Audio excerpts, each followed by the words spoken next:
Hello friends, આજે આપણે બનાવશું ગુજરાતની ફેમસ ખાંડવી. જો તમારી રીતે ખાંડવી સરખી ન બનતી હોય અને ગાંઠા પડી જતા હોય તો એકવાર આ રીતે જરૂરથી બનાવજો. ચાલો બનાવવાનું શરૂ કરીએ.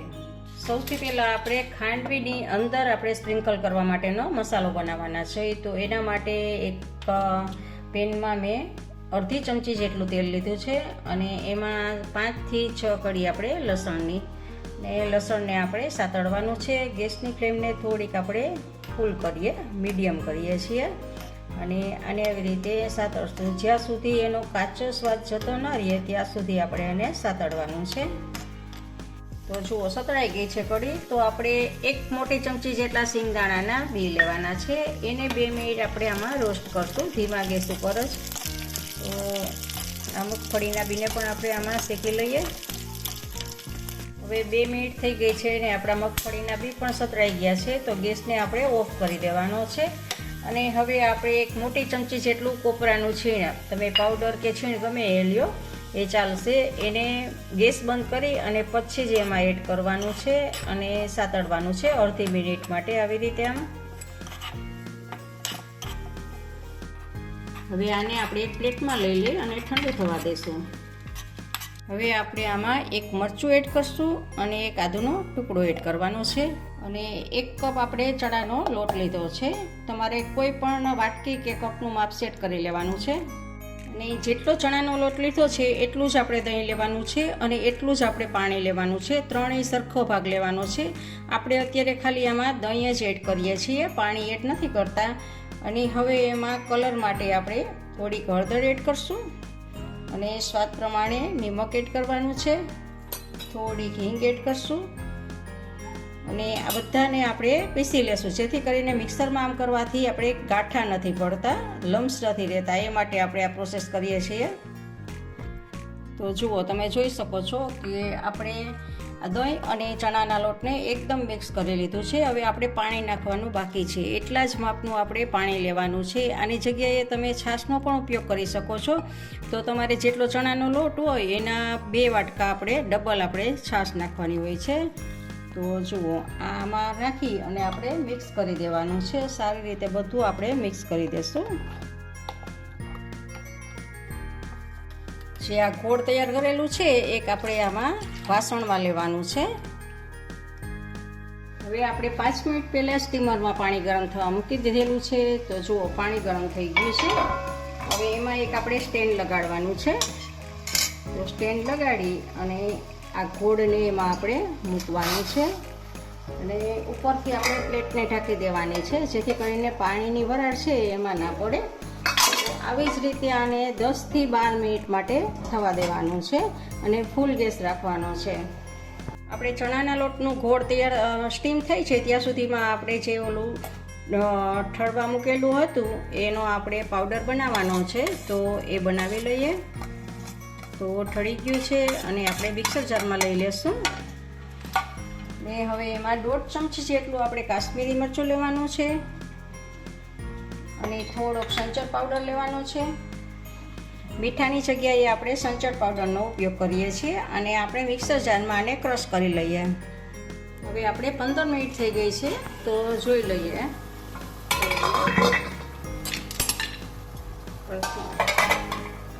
ઉપર પાણીનો ભાગ ના હોય એટલે થઈ જાય છે. આપણે જોઈ લેવાનું કે ઉપર પાણીનો ભાગ નથી ને. તો જુઓ, આપણે ઉપર પાણીનો ભાગ નથી. આને તો ગેસને ઓફ કરી દઈએ અને એક સ્ટેન્ડ ઉપર લઈ લઈએ. અને હવે આને સ્ટીમરમાંથી કાઢ્યા પછી આવી રીતે વેલણાની મદદથી આમ હલાવવાનું છે. બધું એક રસ કરવાનું છે. જુઓ, આવી રીતે કરશો એટલે ગાંઠા નહીં પડે અને તમારી ખાંડવી છે એ કૂક પણ થઈ જશે, જરા પણ કાચી નહીં રહે.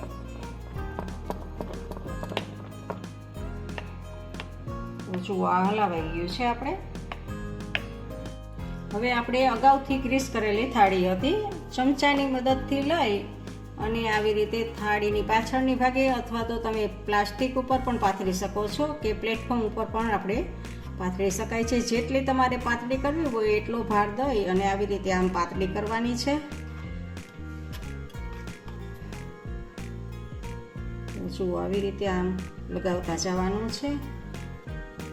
એક થાળીમાં લગાવાઈ જાય એટલે બીજી થાળીમાં આવી રીતે આમ ગ્રીસ કરી અને લગાવશું આપણે.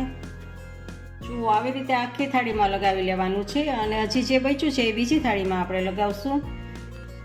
હવે ખાંડવી આપણે થાળી ઉપર પાથરી દીધી છે, તો જે આપણે મસાલો બનાવેલો હતો એ મસાલાને એની ઉપર આપણે સ્પ્રિંકલ કરશું આવી રીતે આમ.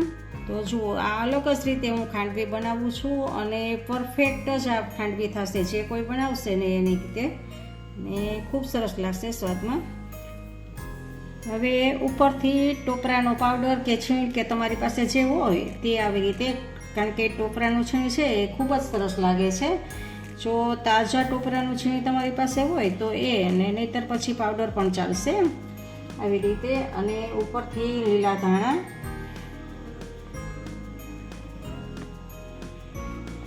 આવી રીતે આપણે બીજી થાળીમાં પણ કરી લેશું.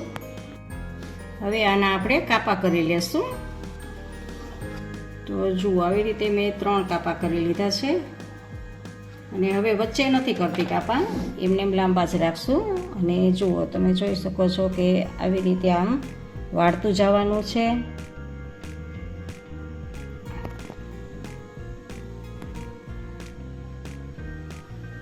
આવી રીતે આમ રોલ વાળવાનો છે.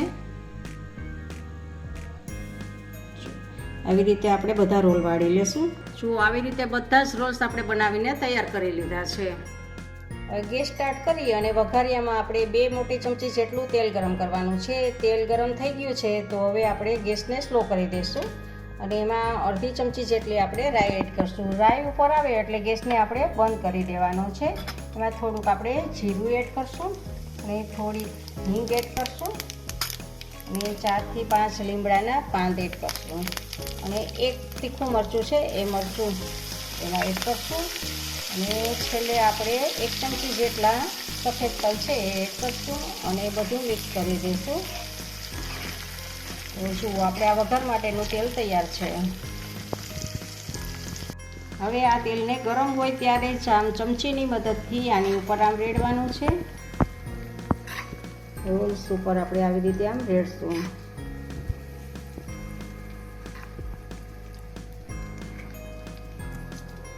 થોડુંક તેલ રેડી દીધા પછી આપણે જે મસાલો બનાવેલો હતો એ મસાલાને થોડુંક સ્પ્રિંકલ કરશું, જેથી કરીને સરસ ઉઠાવ આવે, દેખાવ સરસ આવે એ માટે આપણે.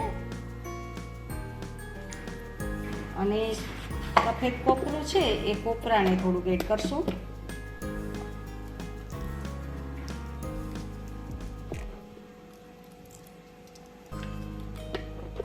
તો આપણી આ ખાંડવીની પ્લેટ તૈયાર છે. જો તમે આવી રીતે બનાવશો તો તમારી ખાંડવી છે એ પરફેક્ટ જ બનશે, ગાંઠા પણ નહીં પડે અને સરસ રીતે એકદમ પરફેક્ટ બનશે. હવે આપણે આને એક વચ્ચેથી તોડી અને તમને મસાલો બતાવું છું. તો જુઓ તમે જોઈ શકો છો અંદરનો મસાલો. તમને આ રેસીપી ગમે તો લાઈક અને શેર કરજો અને નવી નવી રેસીપી જોવા માટે આ ચેનલને સબસ્ક્રાઈબ કરજો.